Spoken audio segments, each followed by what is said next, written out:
When Mark and his wife, Emily, moved into their suburban neighborhood, they believed they'd finally found the peaceful home they dreamed of for years. The community looked picture-perfect. Neat lawns, white fences, friendly neighbors waving as they walked their dogs. On the surface, it was everything they wanted. But beneath that calm, suburban charm lurked something darker, a force every homeowner learns to fear sooner or later. The HOA. First, things seemed fine. The HOA newsletter came once a month with reminders about lawn care, trash pickup times, and seasonal decorations. Mark, a graphic designer who worked from home, took pride in keeping their house neat and modern. Emily loved color. She saw it as a reflection of life, warmth, and individuality. So when they decided to repaint the faded exterior, they didn't think much of it. Mark spent weeks picking a palette that blended elegance with vibrancy. Soft sky blue with white trim and a touch of coral around the window frames. It wasn't flashy. It wasn't loud. It was cheerful and unique, standing out just enough from the monotony of identical beige and gray homes on their street. For them, it was perfect. But in the eyes of the HOA, perfect meant something entirely different. Just 3 days after finishing the paint job, a letter arrived. It wasn't a friendly note or a welcome message. It was a formal violation notice. The words were printed in bold red ink, accusing Mark and Emily of violating Section 7B of the Community Design Guidelines, unauthorized alteration of exterior paint without prior approval. The HOA demanded they repaint the entire house in an approved neutral color within 30 days or face daily fines. Mark couldn't believe it. He'd read the guidelines when they moved in. The rules mentioned approval for major exterior modifications, but he hadn't seen anything about paint colors needing pre-approval. He checked again, reading line by line. The wording was vague. All exterior changes must conform to the community aesthetic and maintain harmony with surrounding properties. What did harmony even mean? It was subjective, and that ambiguity would later become the very loophole that would turn everything around. Still, Mark decided to do the right thing. He wrote a polite letter asking for clarification and a review. A week later, another notice arrived, this one even harsher, stating that his unauthorized color choice disrupted the visual cohesion of the neighborhood, and that repainting in beige, taupe, or white were his only options. Mark felt his frustration turn to disbelief. He had chosen his colors carefully, with respect for the neighborhood. But to the HOA, it didn't matter. They wanted control, not compromise. Days turned into weeks, and the tension grew. Emily tried to ignore the stares from passing neighbors, but some were clearly gossiping. The HOA president, a woman named Martha known for her stiff posture and clipboard obsession, began doing her morning walks past their house more frequently. Sometimes she even stopped to take pictures. Mark knew what was coming, fines. Sure enough, another letter arrived, stating that since the color hadn't been changed, they'd be fined $100 per week until the violation was corrected. That's when something inside him shifted. He wasn't going to give in. He wasn't going to let the HOA dictate every creative decision in his own home, so he started researching. Mark spent nights digging into the HOA's governing documents, the CC and RS, bylaws, and architectural guidelines. He read every line, every footnote. He found inconsistencies, contradictions, and vague phrases everywhere. The rules about color were especially unclear. They referenced community harmony, but provided no list of approved colors, no official palette, not even a requirement to submit paint samples. It was all built on interpretation, and Mark realized something powerful. If the rules were open to interpretation, then his interpretation could be just as valid as theirs. One night, as Emily slept, he sat in his home office staring at the HOA handbook. He underlined one sentence that stood out. Homeowners are encouraged to maintain creativity and individuality while ensuring overall cohesion with the neighborhood aesthetic. That single line, hidden deep in the guidelines, would become the cornerstone of his revenge. The next day, he attended the next HOA meeting, sitting quietly in the back as Martha and the board discussed ongoing violations. When it came time for open comments, he calmly presented his case. He quoted their own handbook, citing every line that contradicted their stance. He asked for the official list of approved colors. which, of course, didn't exist. The board fumbled for answers, but Martha cut him off, insisting his color was unacceptable. Mark left that meeting knowing he wasn't going to win through reasoning. If logic didn't work, creativity would. That weekend, he went to the local paint store and began sketching something bold, something technically compliant, but so far outside the HOA's imagination that they wouldn't know how to handle it. He wasn't just going to repaint the house. He was going to make it a statement, one that was legally unassailable. He studied color psychology, local ordinances, and even state housing regulations. There was no law against multiple colors, as long as the materials and workmanship were up to code. The HOA's own handbook didn't restrict the number of colors, patterns, or designs. It only said the result must be aesthetically cohesive and professionally maintained. And that was it. His opening. Mark's plan began to form like a masterpiece in his mind. He designed a new color scheme inspired by a prism, subtle gradients of pastel, hues flowing together from one side of the house to the other, transitioning smoothly like a sunrise. It would be colorful, but soft enough to meet any aesthetic harmony claim. He would document every step, get receipts, and ensure professional quality work. It wasn't rebellion for the sake of chaos. It was precision-engineered defiance. By the time he submitted his revised paint plan to the HOA for review, complete with color samples and professional renderings, he was already smiling. The board would either have to approve it, exposing their lack of clear standards, or reject it without legal grounds, proving they operated on bias, not rules. Either way, Mark was ready. And when the HOA's next response arrived, another rejection, written in condescending legalese, he knew it was time to execute the second phase of his plan. The brushes were ready. The colors were chosen. The battle of beige versus brilliance was about to begin. The morning Mark began repainting. The neighborhood awoke to the soft hum of air compressors and the rhythmic sound of paint rollers against siding. To anyone driving by, it looked like another homeowner complying with an HOA order, fixing a violation, quietly blending back into the beige uniformity that the board so obsessively guarded. But this time, compliance was an illusion. The paint crew worked from dawn until dusk, following Mark's meticulous plan. He had provided them with a color layout unlike anything they'd ever seen. 12 shades arranged in a seamless gradient, beginning with a faint peach tone on one side of the house and flowing into lavender, then sky blue, mint, lemon, and soft rose. The transition was gentle and tasteful, not garish or clashing, but smooth, almost mesmerizing, the kind of thing you couldn't look at without smiling. From the street, the house looked like it caught the sunrise no matter the time of day. In some angles, the colors seemed to change with the light, and yet, every inch was professionally painted, within code, and done with high-quality materials. It was art disguised as architecture, rebellion wrapped in elegance. By the second day, the neighborhood was buzzing. Some residents stopped to watch, whispering with a mix of confusion and awe. Others frowned, shaking their heads as they drove past. But Mark noticed something interesting.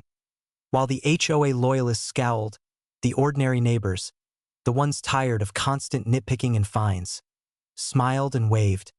When the job was finished, Mark stood on the sidewalk and admired the final product. His home didn't just stand out, it shined. Against the endless monotony of beige boxes, his house looked alive. It wasn't loud. It wasn't disrespectful. It was simply different, and that difference would become his weapon. The HOA didn't waste time. Within 48 hours, another letter arrived, this one stamped, final warning. It accused him of defiance, of intentional disruption of community harmony, and of mocking the integrity of the HOA. They demanded immediate repainting to an approved neutral tone. But Mark had expected every word. He printed his response on crisp white paper and attached high-resolution photographs of the house. In his reply, he cited the exact handbook language, that homeowners were encouraged to maintain creativity and individuality while ensuring overall cohesion with the neighborhood aesthetic. He then added side-by-side photos showing how his pastel transitions blended smoothly with surrounding properties' colors, even complementing them under natural light. He ended the letter with a single, strategic question. Please specify the official list of HOA-approved colors. The HOA didn't have one. Martha, the president, was livid. At the next board meeting, she presented pictures of Mark's home as if unveiling a crime scene. But Mark had already anticipated every argument. He brought documentation from the city inspector confirming his paint met all municipal codes. He presented statements from neighbors who said the house looked beautiful and cheerful. And most importantly, he pointed out the absence of any written rule restricting the number or range of colors. The board was trapped. Every attempt to penalize him backfired. Every accusation countered by their own unclear wording. The HOA lawyer even cautioned them against escalating. Any legal action could expose inconsistencies in their rules. For weeks, the board stewed in silence. Martha began her passive-aggressive tactics instead, sending random inspections, measuring Mark's grass height, photographing his trash bins, even claiming his mailbox was not regulation color. Mark documented everything. Every notice, every inspection, every visit. He logged them all with timestamps and photos. He knew where this was heading, and he wanted evidence. Soon, other homeowners began to notice how far the board was going. Martha's obsession with maintaining standards became a joke among the residents. Some even started asking Mark for advice about their own issues with the HOA. Quietly, his house became a symbol of resistance. Then came the day Martha crossed the line. One afternoon, Mark caught her on camera walking onto his property, clipboard in hand, snapping pictures of his side yard without permission. He watched from the window as she paced around, muttering to herself, pointing at his plants, and taking more photos. It was the kind of violation that, according to the HOA's own code of conduct, constituted trespassing and harassment. Mark didn't confront her. He didn't yell. He simply noted the time, saved the footage, and smiled at by this point. Mark's quiet rebellion had become the talk of the entire community. Neighbors who once kept their heads down were now whispering about reform. Even those who hadn't liked the colorful house began to see it differently. It wasn't about paint anymore. It was about control. Weeks later, the HOA called for a special hearing regarding Mark's pattern of noncompliance. It was supposed to be the moment they forced him into submission. But Mark came prepared. He arrived with a binder thicker than a textbook. Every email, every letter, every contradictory clause in the HOA handbook. He started calmly, reading aloud the section encouraging individuality. Then he flipped to the photos. Martha trespassing, the repeated random inspections, and the threatening tone of the letters. One by one, he laid them out like evidence in a courtroom. He didn't raise his voice. He didn't accuse. He simply let their own actions speak for themselves. By the end of the hearing, the room was silent. Some board members avoided his gaze. Martha looked furious but powerless. The HOA lawyer asked for a recess, a clear sign they knew they were in trouble. After that day, something changed in the neighborhood. The letters stopped coming. The inspections ceased. Martha still passed by occasionally, but she no longer carried her clipboard. The tension that had once surrounded Mark's home slowly dissolved, replaced by something unexpected: admiration. Kids would stop on their bikes to look at the colors. Families walking their dogs would pause to take photos. The local newspaper even featured the house in a small lifestyle piece titled, "The Most Colorful Home in a Beige World." But while the HOA's hostility had gone quiet, Mark knew it wasn't over. Martha wasn't the type to let things go. He could feel her resentment simmering beneath the surface, waiting for another chance to strike. And as he discovered later, she was indeed planning something. Something meant to bring his colorful rebellion crashing down once and for all. Mark, however, had one last move left. A final act that would expose the HOA's hypocrisy and cement his victory permanently. For several peaceful weeks, Mark enjoyed a rare calm. The letters had stopped, the threats had gone silent, and for the first time since painting his house, he could simply exist without the constant background noise of HOA pressure. He almost started to believe that the war was over, until the morning he received a certified envelope with the HOA's seal stamped in gold. It wasn't a notice this time. It was a petition. The HOA board, led by Martha, had decided to amend the community bylaws to include a new clause. All homes must adhere to a standardized palette of neutral tones as determined by the board of directors. The proposal also included a retroactive compliance clause, meaning any existing paint schemes not fitting the new rule would need to be repainted within 60 days. In short, it was a rule written solely to target him. Mark read the document 3 times, each word heavier than the last.